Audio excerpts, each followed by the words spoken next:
طبعا من منطقة بوقنادل توجد حادثة طوبيس ستاريو.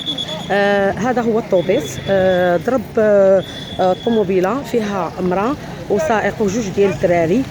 طبعا الطوبيس كله مهرس مشتت. طبعا السيدة توفت الله يرحمها، بقاو جوج الدراري في خطر، وانتقل الزوج المستشفى في هذه الحالة. طبعا هادو جوج ديال الطوموبيلات.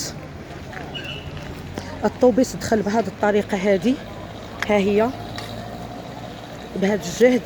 طبعا هذه معروفين الطوموبيلات ديال ستاريو كيمشيو بهذه الطريقة هذه اللي ادت بوفاة هذه السيدة.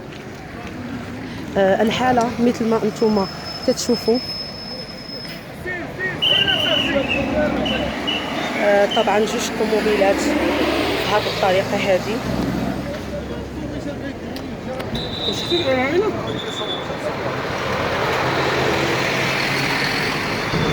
مخصوص نصوركم.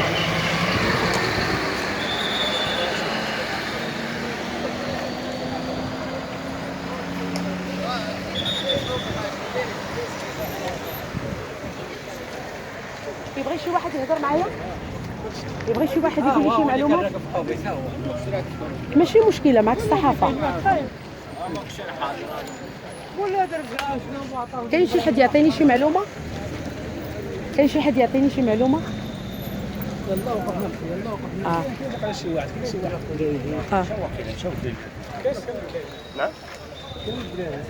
كاين شي حد يعطينا شي معلومات؟ شي واحد يعطيني شي معلومات الدراري؟ معكم الاخبار؟ اجي اخويا، كنتي انا ياك تعطينا شي معلومات؟ معك الاخبار، جريده الاخبار. ماشي مشكله. شنو شتي؟ شي ما دايره شهاده، ما كاين حتى حاجه، ما تخافش منها. ما تخاف حتى حاجه. شهاده الطوبيس كان غادي وقفات ماشي ساعه صافي خرج هو، جا الطوبيس دخل فيه. اذا الطوموبيله ديال السيده اللي توفات كانوا دايزين هكا باش يدخلوا للستاسيون، بغاو يدوروا. الطوبيس جاب الجهد، ضرب السيده توفات الله يرحمها. جوج دراري في خطر. بقى الزوج المراه اللي ماتت. مات واحد الاول. لا الولد قالوا في غيبوبه، جوج ولاد، والراجل حتى هو في. اما المراه توفات.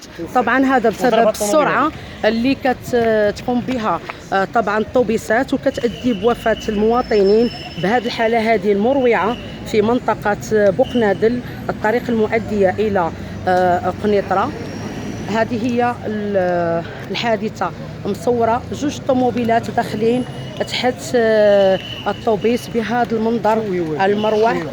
طبعا الطوبيسات ما تيوقفوش المواطنين، لكن السرعه الكبيره اللي هي كتجري بحال غادي معفين. وفي الحاله هذه السيد ها هو الطوبيس ادى الى هذه الحاله هذه. السيده توفات. لا من حقكم تهضروا. اذا توفات السيده. اكثر من 120 كم في الساعه. ايوا هذه حاله خطيره، يعني ماشي من حق الطوبيس يمشي بهذه الحاله هذه المروعه. باش وهاد الناس اللي في الطوبيس ها هما كلهم تعرضوا للرعب. لان هذه حاله ماشي. راه قربت هذه.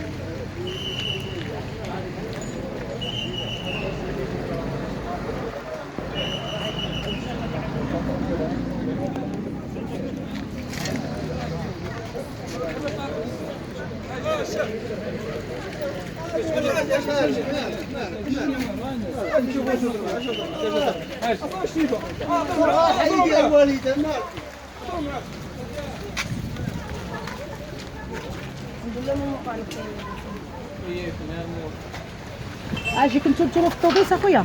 لا ما كنتوش.